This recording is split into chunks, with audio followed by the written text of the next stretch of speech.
another ambush discovery na naman. Nandito tayo ngayon sa bayan ng Kawit, Cavite sa Bob and Barb Family KTV. Grabe, nakakatroba kasi may puno ng alateres.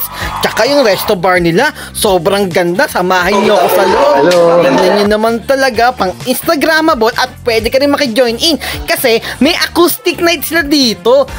Kahit ako nagulat, may second floor pala siya. Tignan nyo, gaanong kalaki.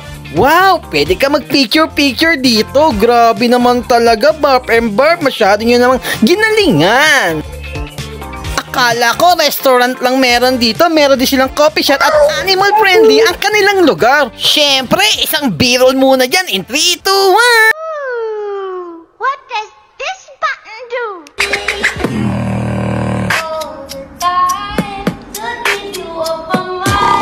Ang matindi pa dito yung kanyang KTV room. Tignan nyo naman. Ito pa yung pinakamatindi dito, guys. Yung pintuan pala nung KTV room nila. Pwede ka na mag-outfit check. Outfit check, baka PRT yan.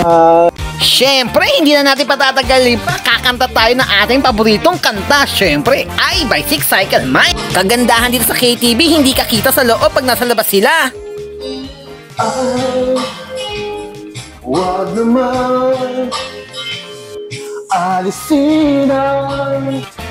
So, yun guys, ang mabilisan lang sa may creepypasta tayo dito Sports sisig ang tawag ko dito. So, ayan. Lapit mo sa akin, cameraman. Hey! Sarap, habang kumakanta ka. Grabe, nilatagan ako ng chicken barbecue. Real talk lang guys, napakasarap. Meron pa tayong shake dyan, mango and ube. Sabi ko kay ate, konti lang kasi hindi ko mauubos. Latagan ba naman tayo ng mga specialty nila? Papakita ko sa inyo isa pa, ay yung dalawa pang kwarto ng KTV room. So i-assist tayo ni Kuya. Si Kuya, may tanong ako, ilang person yung cashier dito? Bali dito po is 10 to 15 packs po. 10 to 15 packs? Ayan. Pero kahit mag-stand na 20, siksiga no? Siksiga na lang po yun, tapos medyo crowded na po. Mainit na rin po. Okay. So, isa sa mga KTV room nila. Ngayon, mamaya, kasama naman tayo ni Kuya sa kabila. Kuya, okay na, kahit pumuna mo siyang buksan. Mag-trip tayo kuryente. Tapos, ito napansin ko, Kuya Jester, ang laki nito. Opo, bali, dito po, ito po yung pinakamalaking KTV namin. Bali, ano po siya? 15 to 25 packs po. Pero ang pinaka-maximum namin po is 30 packs po kaya. 30 packs. Tapos, uy! May sarili sa CR. Yes po, may so, talaga, kumbaga, pang-private na to, no?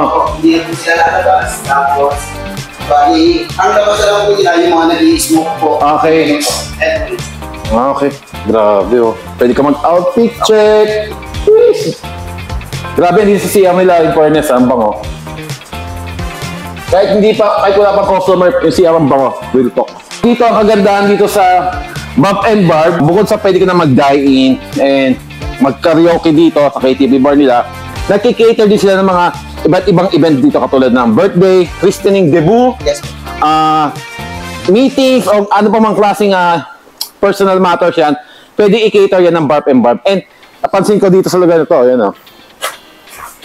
Ang ganda ng ambience. Lalo na, yung pinakita ko sa inyo kanina, yung unang room ng KTV is napakaganda sa mata. And sobrang mirror type yung mga ano nila. Oh. Kitang-kita mo kung lasing ka na or what. Ayan.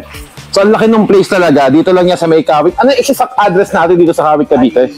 07A po, Putol, Kawit, Cavite. 078 Putol, Kawit, Cavite. Ayan. Uy! Uy! Uy! Uy! Diba? Ito, ang ganda talaga, oh. Oh, shit. So, after nitong video natin, guys, kakain mo tayo.